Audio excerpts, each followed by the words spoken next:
Okay, we're gonna go ahead and get started. I'm gonna hand it over to Maria Howard, and then she will hand it off to Joe. Just apologize for starting a little late. Thank you, Steve, Hiroki, and Susan for being patient. Go ahead, Maria.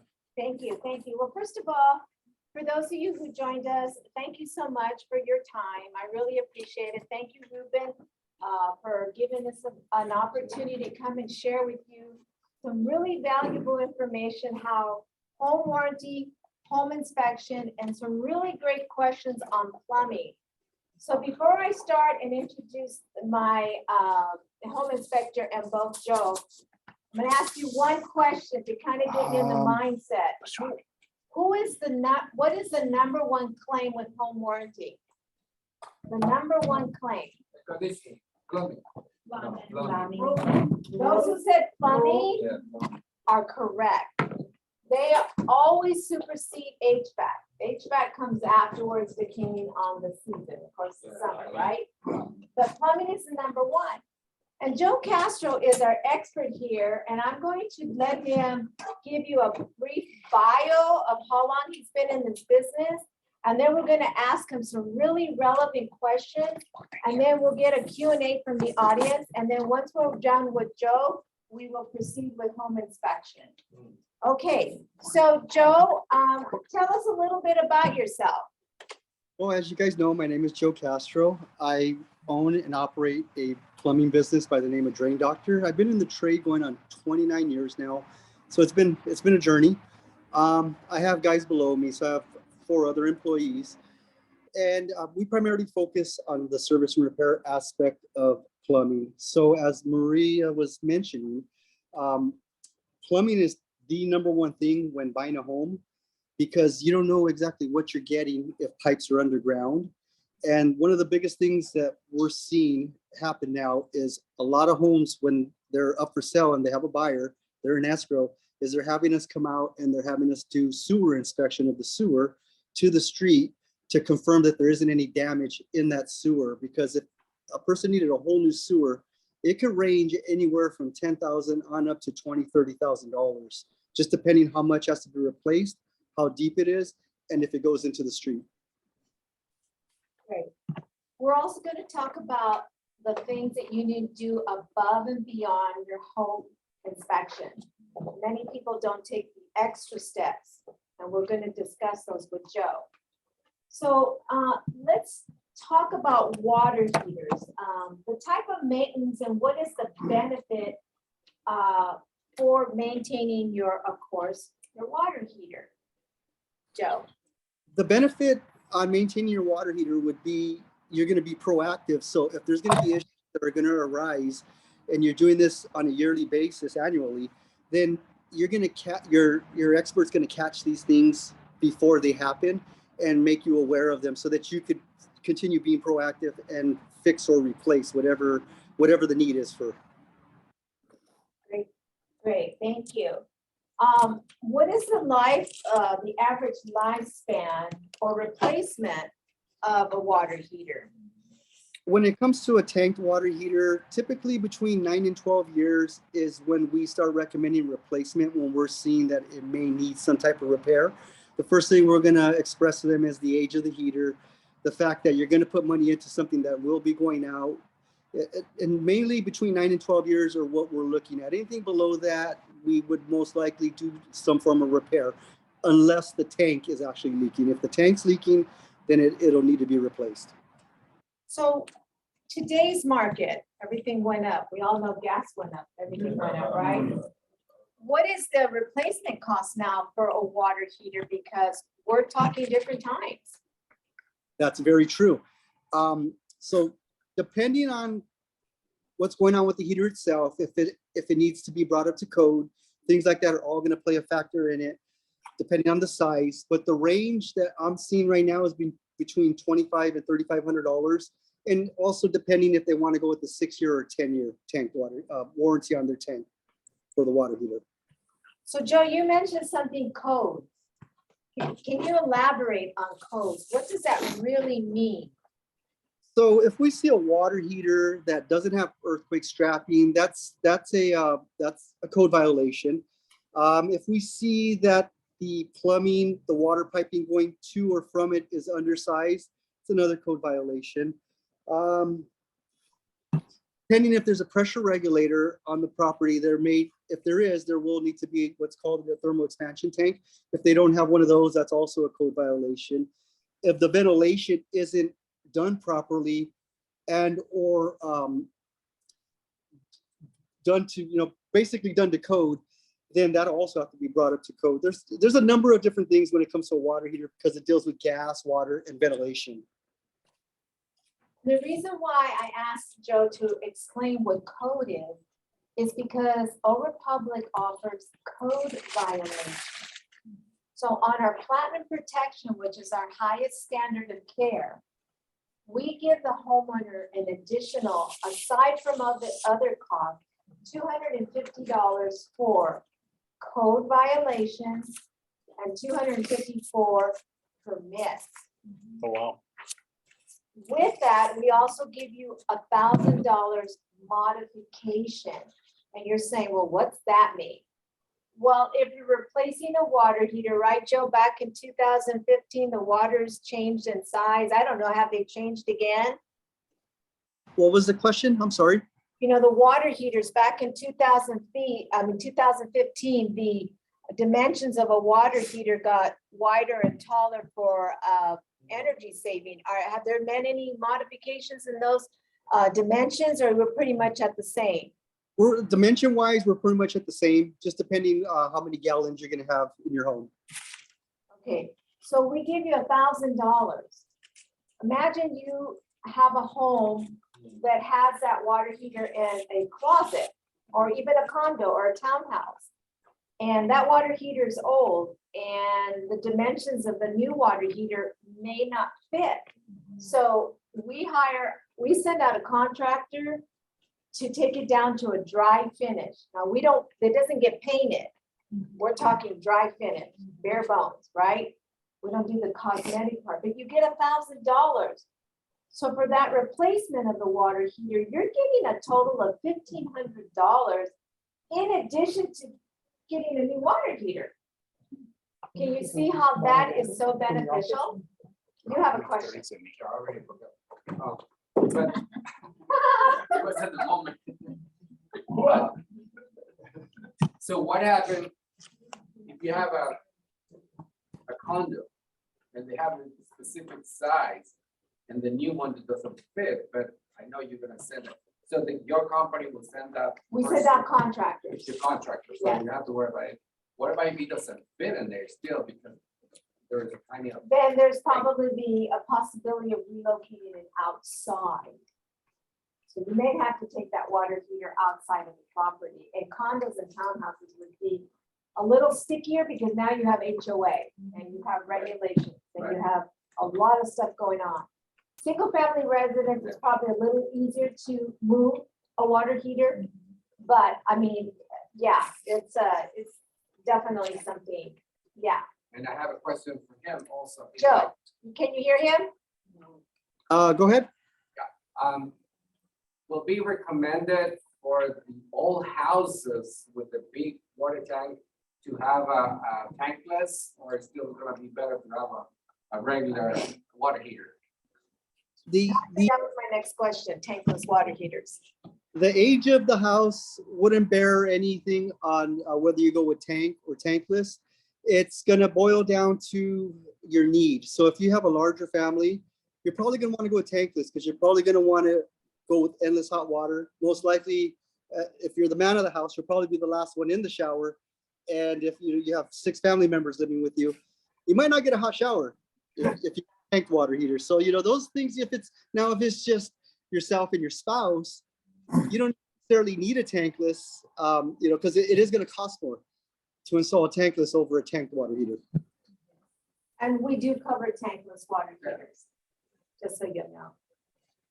Okay, we just did the tankless, so we talked about, okay, Joe, what are the typical red flags that you see on water heaters that people typically don't even notice, like it just glazes over? What are those things that you see? the small things, but they're not small, they're actually big, would be like a TMP line that's capped. Now, the TMP line is the discharge line if the water heater overheats so that it doesn't explode or implode. It has a TMP valve and a TMP line. So what will happen is it's kind of like when you boil water in a tea kettle, it starts to blow the exhaust when it's hot, when it's built up all of that heat. Well, if the water heater doesn't shut off and continues to heat where it overheats, it'll discharge through that TMP valve and that TMP line. And a lot of times when those start to leak, people don't know any better and they go and they cap it thinking, okay, I had a leak, I solved my leak. That's a big one right there because that could lead to other issues. Another one would be improper ventilation where either they're not using the proper ventilation or they're not connecting it properly, or they fail to put screws in it to prevent it from disconnecting. Things like that also play a big factor because now we're dealing with carbon monoxide.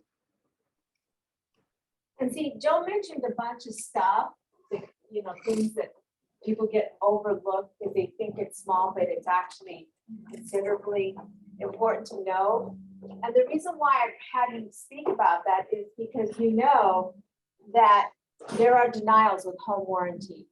So if your home inspector, well, Tony will elaborate when he gets an opportunity to speak next. I want him to go over that on a home inspection. And the reason being is because everybody always says, well, it worked when I had my home inspection. Really? Well, my car worked yesterday and then the following morning I started up and guess what? It didn't start.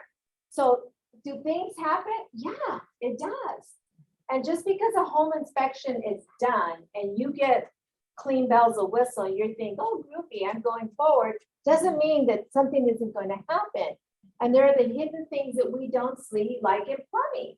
So then you call up your home warranty company and then it's denied. And then you get a call from your angry buyer. You call me all frustrated. You get the seller involved and everybody's pulling their hair. When if you had this information up front and carried out your due diligence, just that one extra step, go a little forward, you might most likely omit a lot of unnecessary problems. So I'm glad you talked about that. So, Maria, can I interject? yeah, real quick? Tony, please do it. Can you elaborate on what reasons they would deny a claim for water heater?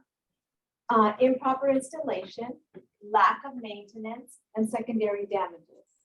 Those are the three denials, the three. What is the secondary effect? Secondary damages, okay, let's just say you have an HVAC system and we've had fires in the past, right? Well, those ambers get in the condenser and guess what? It can clog up the unit and it can stop working. Well, the unit didn't stop working because of normal wear and tear, which we cover. It stopped because something else caused it to stop. So that is secondary damages. Same thing with a plumbing thing. Let's just say you have under your sink, you have a bursted pipe and it just floods out. You're out on vacation, you come home and you're in 2 feet of water and your cabinets are destroyed.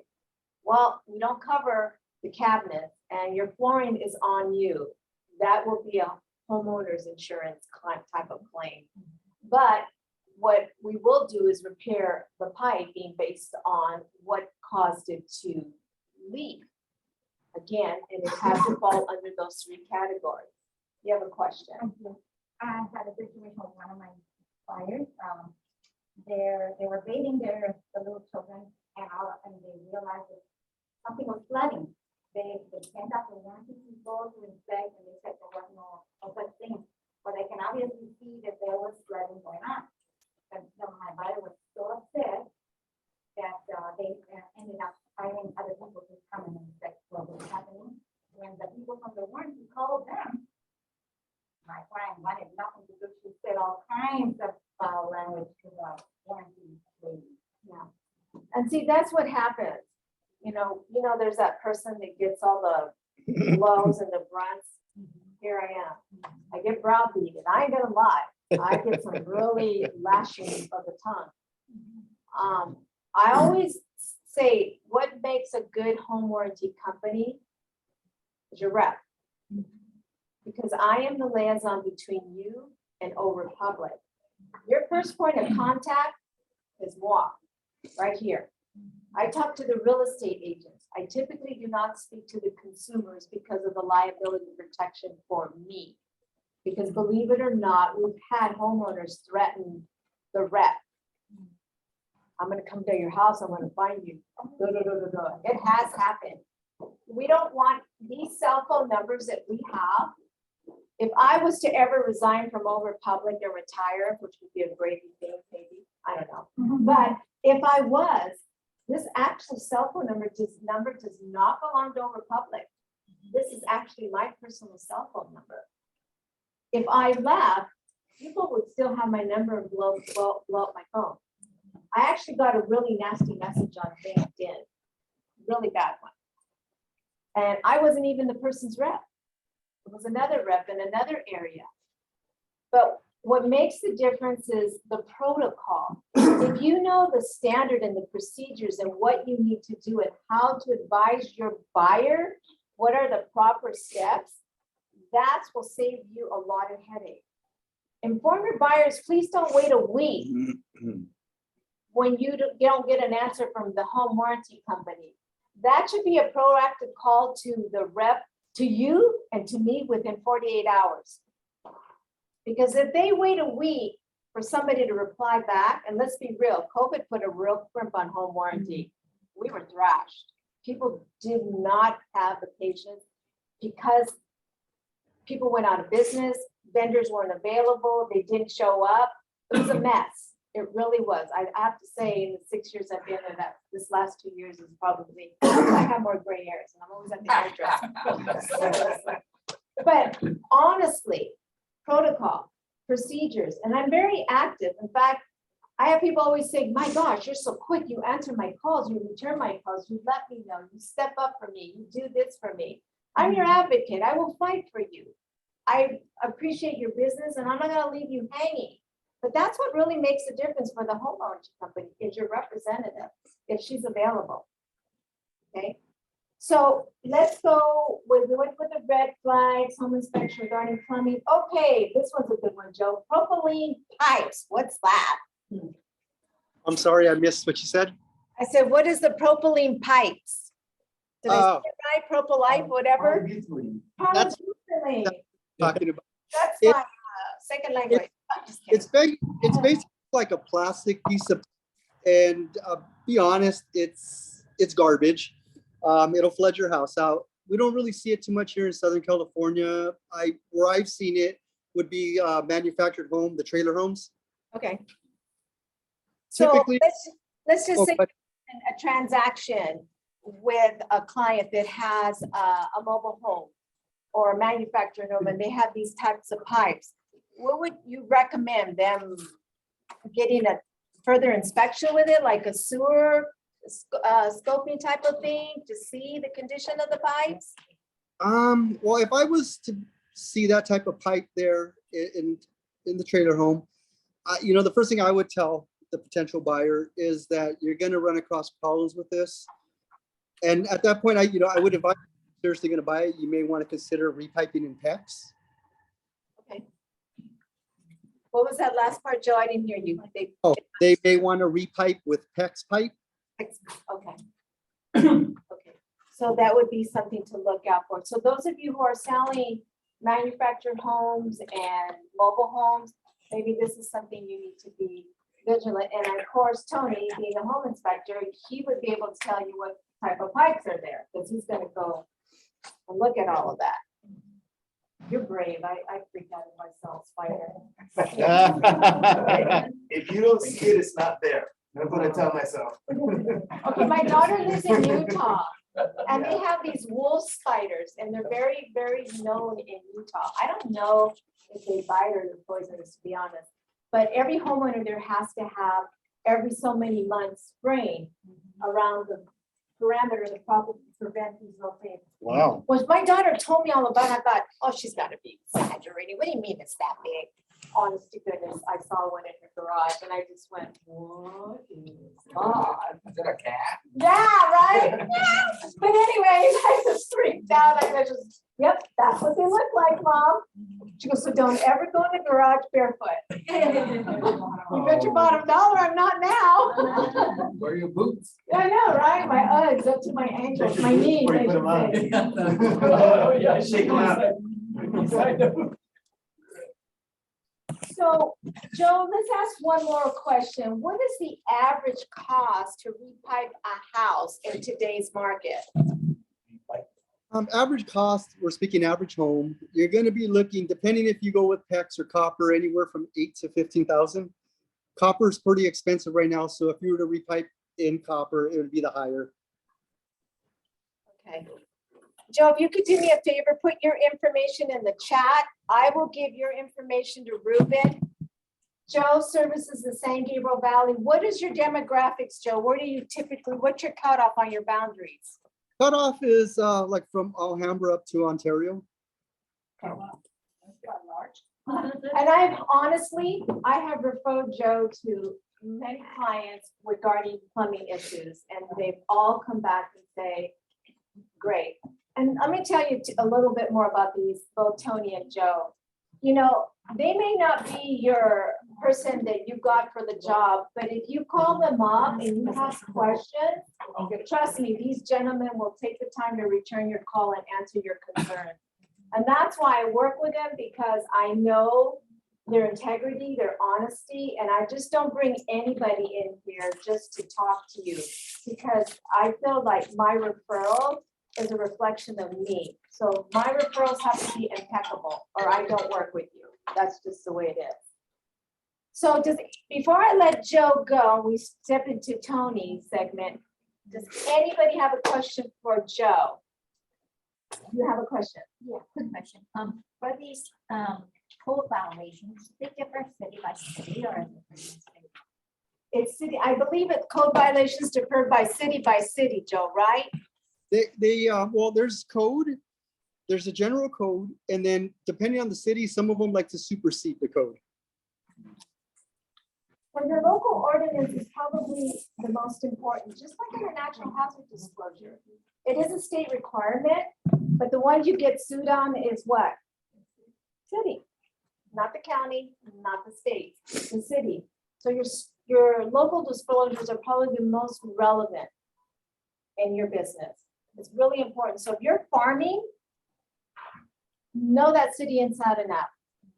Know what they do, what is extrally required.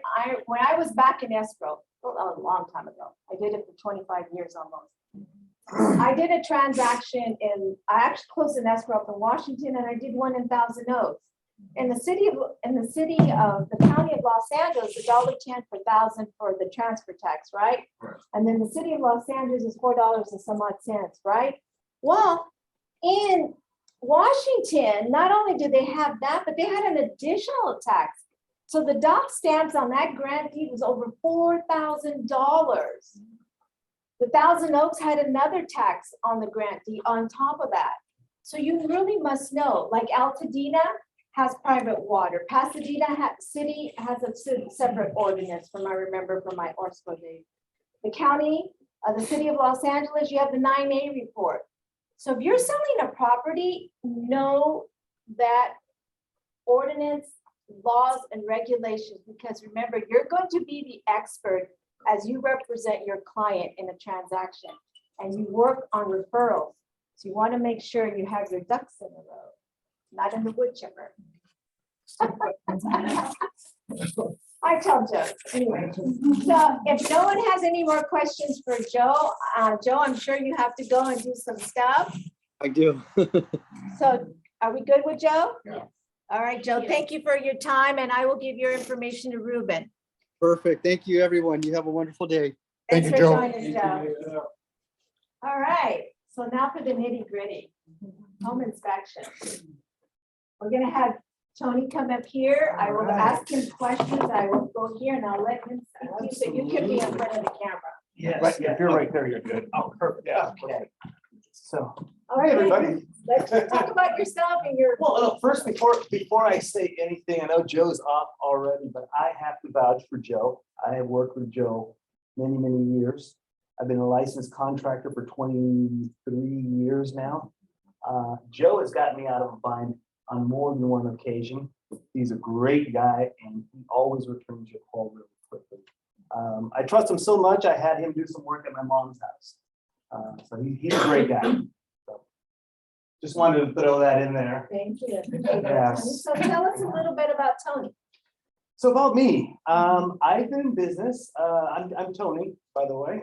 My company name is Via Home Inspections. We've been in business for 24 years. Yes, we've been in business for 24 years. I've personally done about 9,000 inspections. I'm a construction inspector, not just a home inspector. So I have the same qualifications that your city building inspector has as well. And by the way, I referred to somebody who's on our home warranty plan, we have the coverage for structural. But in order Oh, to yes, get yes. in order to get that coverage, you have to go to somebody like Joe to get the certification to get you the option. It's not automatic. You can't just order. There is a requirement. on That's that. a great thing that you guys offer. Yeah, and structural. it's not offered by everybody. A lot of people overlook it. It is on the plan. It's $250 option for structural. That's And not very, but I don't think there's many home inspectors No, that do that I that. know. Yeah. Not that I What's that know. again? What's that again? That there's not many inspectors who sign off on this thing. Because in order to get that coverage, you have to have it, the foundation and the structure inspected by a contractor to sign off, and then you can get that additional coverage with a home warranty. And by the way, my agent out in the Glendora area, she was so happy with Tony. She says, thank you, thank you, thank you. And again, it's important to know who to refer the business to too, because you never know when you're gonna get that call. Do you know? Yeah, so we're out of Claremont, but we cover all of the San Gabriel Valley areas of the Inland Empire, Orange County. It's myself and I have 3 other inspectors. We have, we do sewer inspections, we do mold inspections, thermal imaging, moisture detection. I have 3 mold inspectors on staff. And yeah, so we've been around for a while, and I've known Maria for a long time. Yes, Yeah. long, long time. And by the way, he recently got A little over a year. a little over a year. See this gray hair? It's new. Yeah, so, so yeah, I'm glad to be here, and, you know, my job, just like Maria's, is to make your job easier. And you know, some of you, I ran out of business cards, and I apologize, but some of you have my business cards. Oh, there's some more right here. Yeah.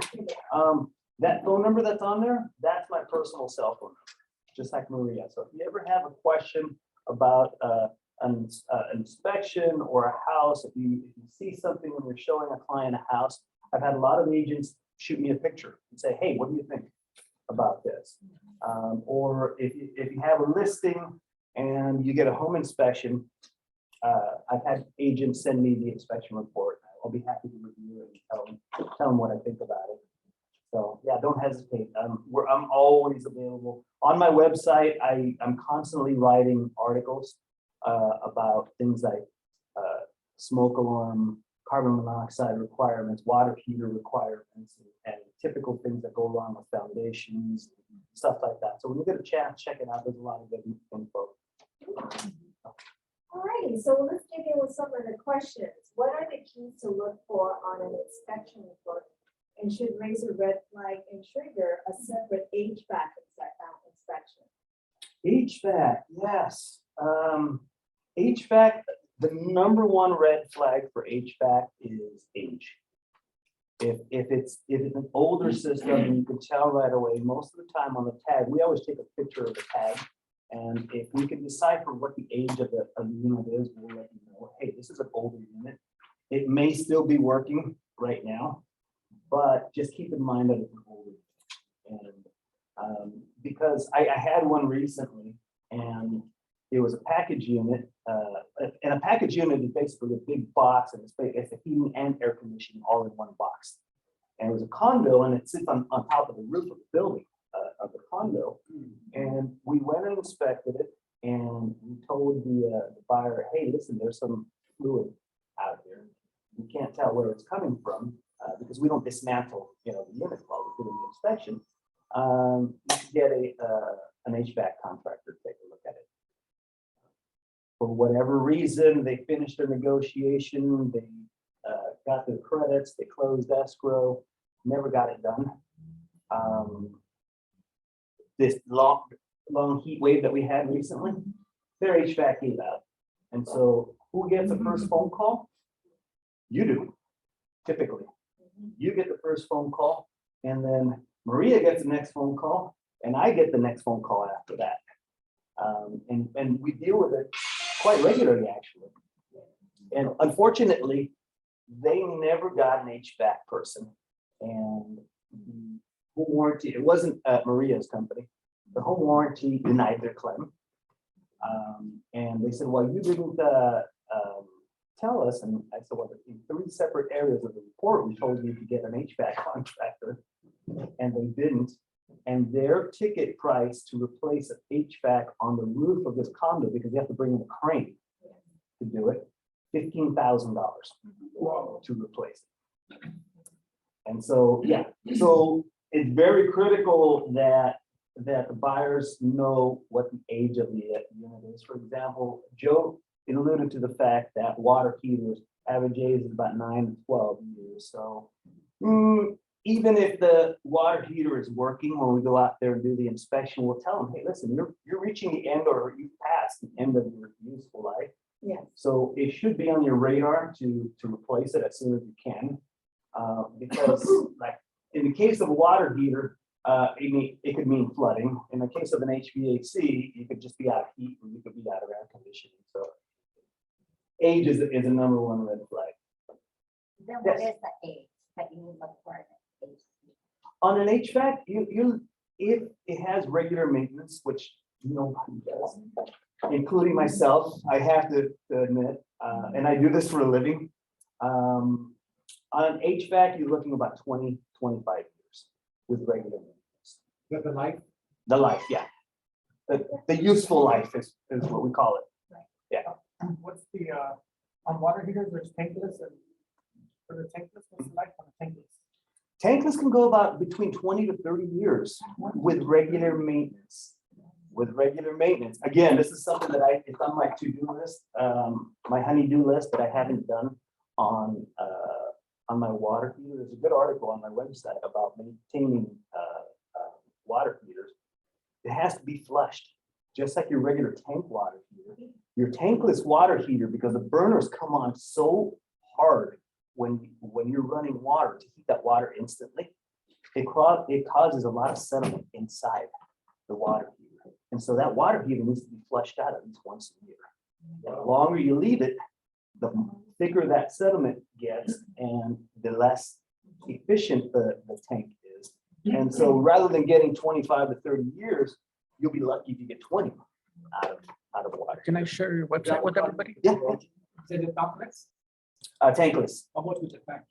With a tank, the same thing. It needs to be flushed out. There's a few things that need to be flushed. The sediment at the bottom of the tank needs to be flushed out. And there's a specific way. There's an article that I wrote on the website that shows you how to do it. What's your website? It's very simple. It's www.inspectaproperty.com. That one here. So Tony talked about on the HVAC, those things that, so what are the denials for home warranty? And the denials are, again, improper installation, secondary damages, and lack of maintenance. Now, on our website, we have a buyer's and a seller's guide, and we also have a regular lined out maintenance program for a homeowner to do due diligence after they become a homeowner, but to continuously to take care of the HVAC unit. Now, we've had denials where the unit A blog was right there. not That's the where all right the articles are. capacity, the right tank for the square footage of the home. So that's a denial, because it's improper installed. Same thing with Here's a good electrical one. boxes. Your electrical box amps could be under code because you're not This one's supposed to great. wattage to service the home.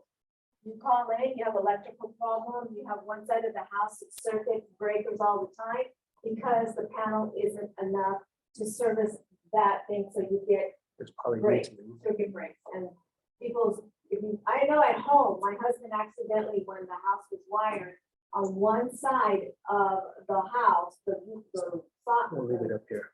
the electrical outlet, if I turn on the microwave along with the toaster, it short circuits, and then I have to go outside and hit the breaker again, because that was a faulty thing. So you have to be aware of those stuff.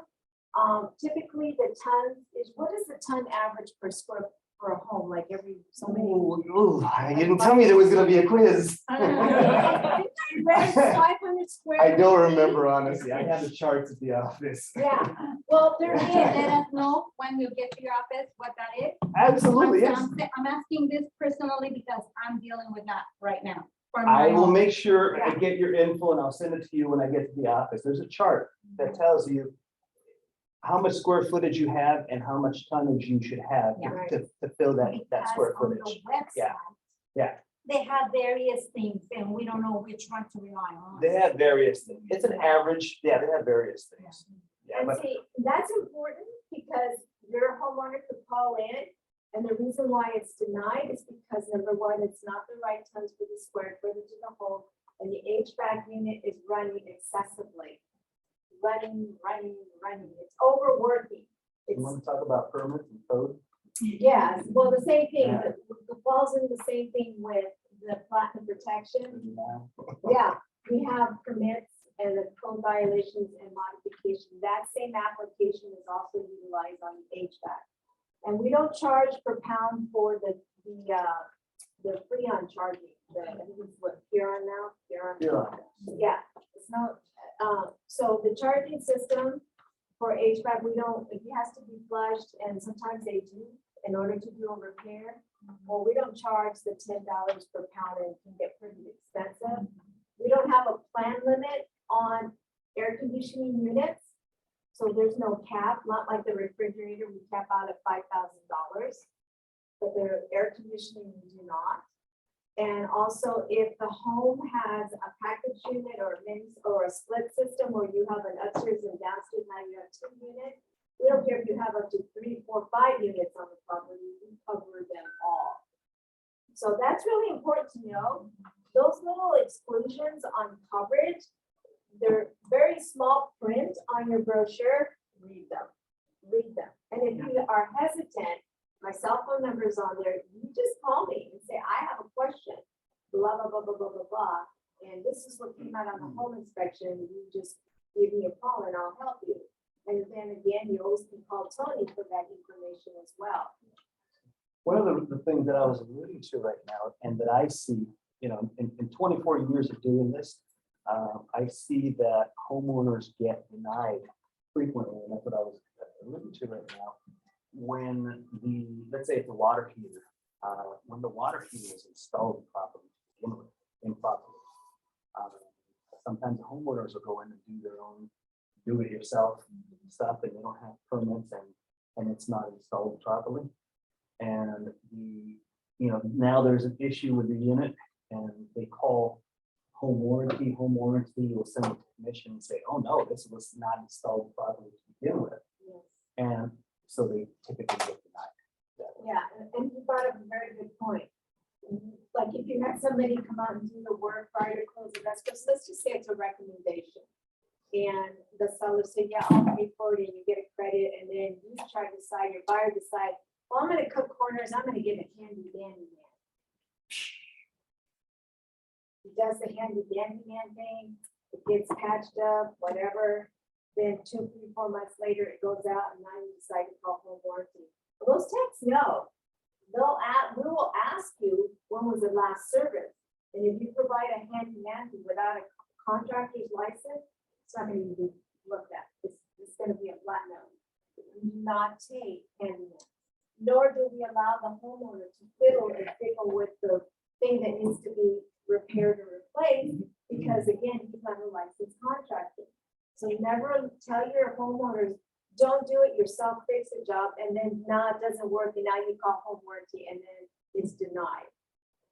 Get your license. I see that a lot and I get those phone calls and so that's why I brought it up because if it's not done properly, it's not done by contractor, typically most home warranty companies will. And then you get the phone call. And then we get the phone call. And to be fairly transparent on this, all home warranty companies, we operate the same way in terms of pre-existing secondary damages and maintenance. That's like our recital. That's everybody. What makes us different is the type of coverage we have. You know, and we've had a A+ rating with Better Business Bureau for probably 25 years consistently. We've been around for over 45 years. Did you know that home warranty was created by who? Who made home warranty possible? Real estate agents. You guys started this, and the reason being is because of the commissionectomy. We wanted to avoid loss litigation. You know, people coming back to you and taking your commission because they said you did X, Y, and Z, and you should have told me. You know, and again, you have to remember, you're an expert in the walls of the transaction, but you're not the technical expert in fixing and repairing. That's why your circle should be, I mean, an HVAC guy, your home inspector guy, your plumbing guy, your electrical guy. That should be in your sphere of your database, your team. So you know that whenever you call them and you need their help, they're there to help you. There's nothing worse than finding something fall apart and you have nowhere or no one to call. So how often do you have to flush out the water heater? Once a year? About once a year, depending on how much usage you get. If you have a big family, at least once a year. If it's like Jill mentioned, if it's just you and your spouse, you could probably go 2 years. You're not gonna. I haven't got a call from my home warranty too. Flush out the. Yeah, it should. Do I need to call them? It makes a big difference on how efficient the water heater works and how long it lasts. If you want to get the full life out of it, not have to replace it prematurely, those things are things. To flush a water heater takes about 30 minutes from beginning to end, and anybody can do it. Let me see if I can find the article that's in here about water heaters. You can do it. Yeah, it's While- totally while doable. Tony's looking for that, we have a pre-season tune-up. Pre-season tune-up option. So during the season of the prior to the hot and cold weather, you can call Old Republic and have a tech come out and do a pre-season inspection on the HVAC and the There water it is. heater. Wow, that's nice. Yes. And is there a fee for that? There's a $25 option to purchase it on the home warranty brochure. Yeah. And now they have to do Once, is yeah. pay the trade cost of Just your website? $75. And you get somebody to I come have to go out. to your website then. And first of all. It shows you don't exactly get- how to you do don't it. have to worry It's about simple. who you're So getting you need to because coordinate typically we more. vet most of Simple, our not for that. contractors. We have a compliant list this long. That you have to So, flush out. it seems like a lot of Water the heater. towns are based on some part of lack of maintenance. Very Like, simple, huh? do you It's very offer simple. a yearly maintenance That's the allowance pre- the or pre-season. that's the person? That's a 30 pre-season minutes? tune-up. Or do they just inspect 30 it to minutes. actually do Yeah, the that's It maintenance? depends on what some of the Beginning work to is. end. On the brochure. Do you need a special cost? It tells you right here what you need. I'll tell you what. Bucket, Tools, materials. What that is. the flyers. Yeah. You can go to your website. Yeah, no, there's a lot of, I write this stuff, honestly, I write it for you guys, for the realtors. Because I still get phone calls, hey, where should my smoke alarms be, my carbon monoxide alarms? So I write them exactly for that, all of those things are covered. You know, fire separations between a house and a garage, fire door, and what, you know, what it's supposed to, the requirements are and all that stuff, so it's all in here. Question, I don't know if I misheard, but, you know, a lot of times we do see those cap offs on the tank water heaters, right? Yes, So. Jill did you mentioned that, say it can it made me cringe. bust? It Did made you me say that? cringe. There's a photograph and, I've seen and Google water heater explosion Phoenix when you get a chance. This valve right here, this pipe that you see right here. Yeah. Goes to a valve up on the side of the water heater, and Joe alluded to it, and we call it a TMP. And what a TMP valve is the temperature pressure relief valve. So if the temperature, I see this right here, homeowner doesn't think that the water is hot enough, and they'll crank this all the way up to get more hot water. If that TMP valve is not working properly and the temperature gets too high, or the pressure builds, because when the temperature gets high, like when you're boiling water, you get that steam that comes off. And if you've ever had a pot overflow on your stove, you know what I'm talking about. Well, the same thing with a water heater. If that pressure has nowhere to go, it can cause the tank to explode. So Literally what are explode. we be looking for? Like if it's just capped off with no If it's capped off, pressure relief valve? sometimes there'll be water coming out from here, Oh, okay. and people think mistakenly, oh, I have a leak. Yeah. And so they'll put a cap right here. Oh, I have a leak. No, the reason there's water coming out of this pipe is because one of two things: the pressure is too high or the temperature is too high on the tank. The valve is doing what it's supposed to be doing. It's supposed to be letting out some of that water. So we see a cap over here, and that's actually dangerous. I don't tell Mr. Buyer, Mr. Home Buyer like that, we're a lot more gentle with them, but yeah. And the reality is that valve, that temperature pressure relief valve costs about $15. That's all it is. It's not supposed to be capped. It's not supposed to be kept. I know who capped it. That's the, Let's just say, relief pressure. you do a home inspection and the potential buyer, can they call you to go over that home inspection, even though the agent goes over, they show me, but can they call you for specific questions? Absolutely. One of the things that we have built into our system is when we have an inspection with a buyer, and we do the regular summary that all home inspectors do at the end of the inspection. And then we will email you the report and email the client the report. But within 24 hours, you're both going to get an email saying, hey, now that you've had a chance to review your report, do you want to do a Zoom call? Or do you want to do a conference call so that we can review your report? And it blows my mind that less than 10% of people take me up on that. And, I literally will sit on a Zoom call and go through page by page if we have to, if the buyers or if you have any questions. So I highly recommend if you don't do that, even if you're not using me, whatever you're using, I hope you're using it. That you call and you follow up with the inspector and say, hey, I want to actually review the report. How much you charge for the inspection? We charge $425 up to 2,000 square feet, and then $65 for every 500 square feet after that. It's pretty basic. Is that one more time, please? $425 up to 2,000 square feet.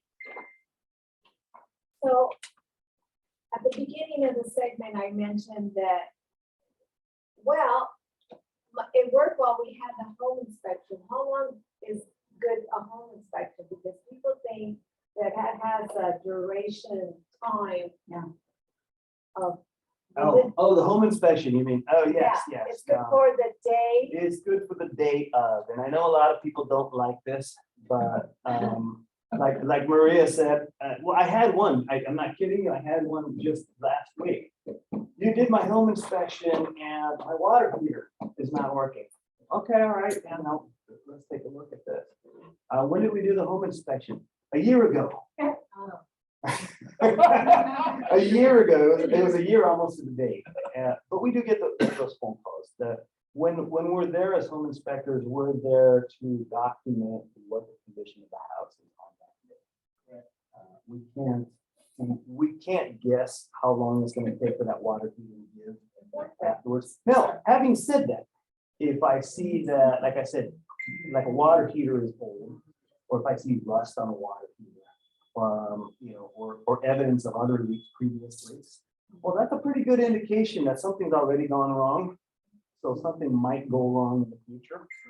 I don't know when, but we'll make that that call on the report saying, hey, look, it's not leaking today, but there's definitely rust on the pipes. There's definitely signs of, stains of previous leaks.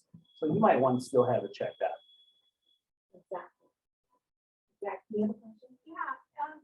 Up in some attics, I just ran into this, they use some kind of filler for insulation and they're saying now has asbestos in it. Have you ran into that?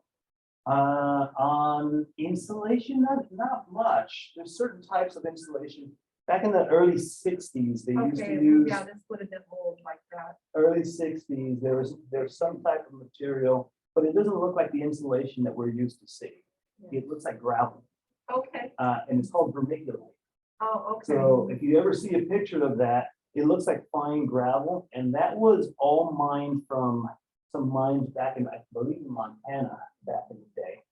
And about 70% of the vermiculite that's used for home use was mined from a particular mine. And then we later came to find out that there was asbestos Okay. in that. But the regular fiberglass insulation is good. Yeah. Okay.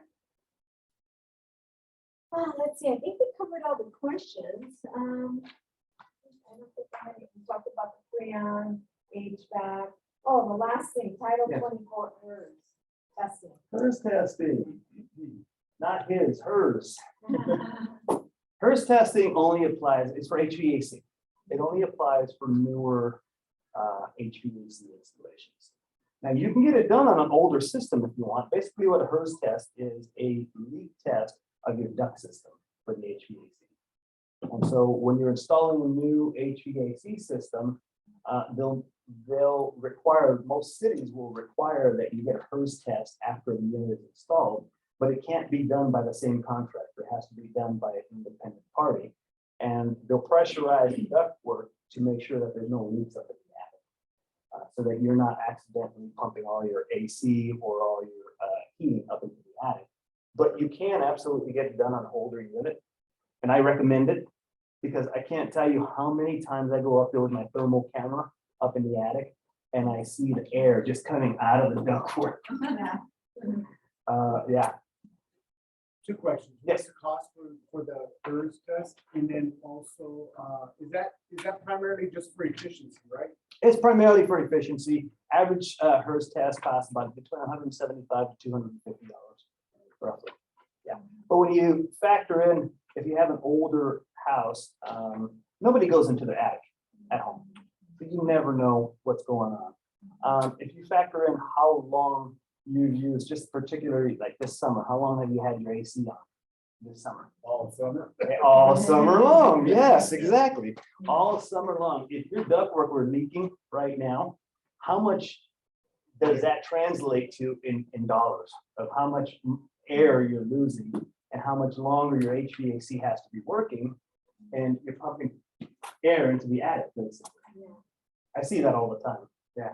But if you do the inspection, Uh-huh. the HERS, you do the HERS already? No, That's- no, that's a whole independent thing. Yeah, we don't do HERS testing. Yeah. Yeah, that's it. Like I said, it primarily, they brought it into the newer building codes about 8 years ago. And it's a requirement for new, it's required for new installations, but a recommendation for older. It's also to monitor the accuracy of their efficiency that they quote, right? Yes. Yeah, absolutely. Anybody have any more questions for Tony? So, how old is the house for you to replace a HERS test? I would, if depending on the type of system, some of the older systems, like, 1950s homes that have some of the older furnaces, those honestly, you probably don't need it because the ductwork is a lot different. And most of the time they're going to tell you, hey, you should replace your ductwork. And anything from about the 1970s on, where we have some of the more modern split systems, like the one that you see in modern houses with a condenser outside. And then the furnace is going to be inside the attic or inside the garage or inside a whole closet. On those, yeah, I would recommend it. You know, you might want to peek your head into your own attic when you get home and see what kind of ductwork you have up there. But I can't tell you how many times we see this. And yeah, I actually had mine checked out recently. And I had one week. We picked it up really quick. Well, you know, I'm thankful that you guys all came and attended. I hope you learned and got some real awareness how real estate transactions are very important. And there's a lot of extra due diligence on your part and recommendations. Again, you can recommend to your clients, you can suggest, but at the end of the day, they're gonna do what they want to do. But I think the way to stay out of court is to let them know what their options are. And always document everything, ever make sure that if you verbally told something to someone, that you have it in some form of writing that they were made aware of. We live in a litigious state, everybody wants to sue everybody, everything for the line. We're very proactive with your business. We have a lot of free marketing tools here for your availability. We also have free literature on our website to market out to your sphere. I know Coldwell Banker George has their own, Coldwell Banker, the brand has its own portal for marketing. We have other things that you can add to what you're doing. It doesn't take away. Remember, your touches are important, your follow-up is important. Again, all of these things we're very proactive on, and we're here to help you. We want to make, like Tony says, your transaction run smooth and not have any issues. The more you know in advising your clients wisely, I think the better they'll be happy with your service. And again, they will refer people to you. So, Absolutely, yeah, and I wasn't kidding when I said, and I tell this to everybody, please don't hesitate. If you have a question, if you're at a property, send me a text message. My personal cell phone number is right there. Send me a text message, and I'm always able to reply to a text message. All of these articles, this is what I write them for, is I write them for you guys. I've been doing this for 24 years now, so I've seen pretty much a lot. everything you can see. So my job is to try to make your life easier and keep you out of trouble. And if I can make one recommendation, because I've had this happen at least 3 times just this year. If you have a home buyer and they do a home inspection and you negotiate credits for repairs, what has happened in these last 3 occasions that I had is that all of that happened. The negotiations happened, the credits were given towards closing costs, escrow closed, everybody's happy.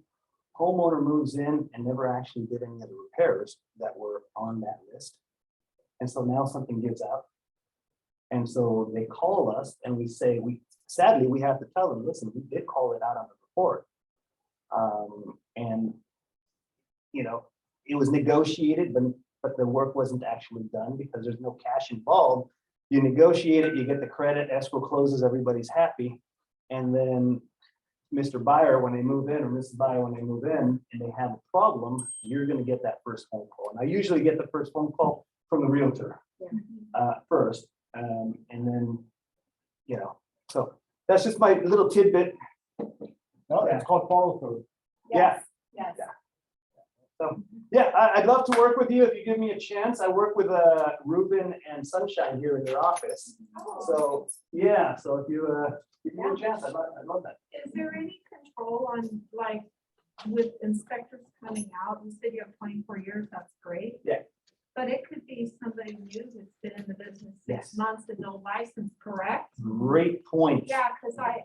Great yeah, point. that's Yes. scary. Yes. One of the articles is in here. 5 questions to ask your home inspector. Yeah. There is no licensing requirement in California to be a home inspector. Anybody can say, I'm a home inspector, put up a website, and they're a home inspector. Just like NHD, there's no barrier to entry, and yet it's a state. Mire ese comedor, socorro. Mire ese. I had one, and I won't name any names, but I had one in Laverne just this weekend. I want to go re-inspect a roof that a friend of mine who does solar called me on. They want to go install solar panels. She just moved in 3 months ago. They want to go install solar panels, and you can't install solar panels because the roof is completely shot. It's just done. And I looked, she emailed me the report for this home inspector, and all it said on the report was one check mark that said roof inspected. No comments, no photos. Did a little bit of research, came to find out it was, he had a corporation for leak detection, which is now defunct. So right now they're calling attorneys, but I highly recommend whoever your home inspector is, call. Don't be afraid, call, ask them, how long have you been doing this? What certifications do you have? There's a lot of educational certifications that they can have. And speak directly with the home inspector, not the receptionist. Directly with the home inspector. Just to add, as an agent, you're a reflection of the home inspector's work. So you're the one that refers Yes. that inspector to your client. So if you get an inferior inspector, that's gonna be a reflection on you, and that's, Yeah. there goes your referrals and stuff. No So, bueno. so, use the services. A question for. Yeah. You're for the only public protection, right? Yes. You didn't do the home inspection, he does the home inspection. I do home inspections. I don't like spiders. I won't- Yeah. I'm typically knee deep in dirt right now and spider webs in my hair. No, yeah, no. But I want you to see how they work congruently with us. What they're doing ahead to will be either a problem or a smooth thing for your home warranty. And I wanted you to avoid pitfalls on the realistic expectation of what a home warranty really does.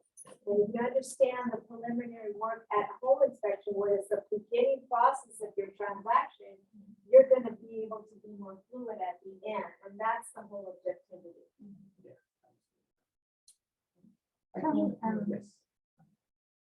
Now, the plumber mentioned about the sewer, the main sewer drain, that it can be very expensive to replace. Is that part of the scope to do the inspection, or We is do that? offer sewer inspections. I highly recommend them. So They're, it's, additional. It's an optional- it's an additional charge, a sewer scope, if you order it through us anyways, but most home inspectors do that somewhere around the same. It's $265. If you order it with a home inspection. On its own, it normally costs $325. We have to make a special trip just for the sewer. $325. On average, about 80% of the sewer scopes I do, I find something. And I have a really good video. It's actually on my phone. My nephew is a plumber out in San Fernando Valley, and they're replacing the sewer line. Just yesterday, I saw it. I'm going to ask him for the video itself. And they're breaking out this pipe, and there was about this much just solid roots inside the pipe that they pulled out. Yeah, How was water even getting through? just barely. Just barely. So I'll put it up on my Instagram tomorrow. If you see it, you'll laugh. Not only that, Yeah. but in LA County, or let's say in the west side, some of the sewer pipes are buried underneath 11 feet. Ooh, And so I know somebody that just had to change that because it was completely blocked. that's And really they deep. didn't know because it was backing up into the alley, which his house is back there. Yeah. And they had to bring a special equipment to dig out 11 feet under. So- That's excavation. So here's It's what a new happens. Homeowner too, so he Yeah. wasn't expecting that bill. So here's what happens during a home inspection. We go in and we do the home inspection. As part of the home inspection, when we're at the kitchen, the bathroom, the tubs, we turn on the water. And we let the water run for, a good 5 minutes or so. Sometimes that's not enough, in the short time that we're there, to notice if there's a backup, 50 feet away in the front yard underground. And so and this is why we recommend doing the sewer scope, because once you move in, especially, I don't know if anybody has teenagers. I have a teenager at home. He takes 30-minute showers. Yeah. A week or two after that, then you'll start seeing things back up. And unfortunately, yeah, you see some of those things. Yeah, exactly. Well, I don't want to take you more Okay. time. I know you have to do some. Thank you so reading. much. Put up Thank her you. website, put up her Thank website. you. Thank you so Okay, much. thank you. Appreciate it. And if anybody is interested in what Maria likes, there's Mexican food, her favorite drink, her favorite All right. movie. Salsa. There you go. I found it online. I know. My secrets are out.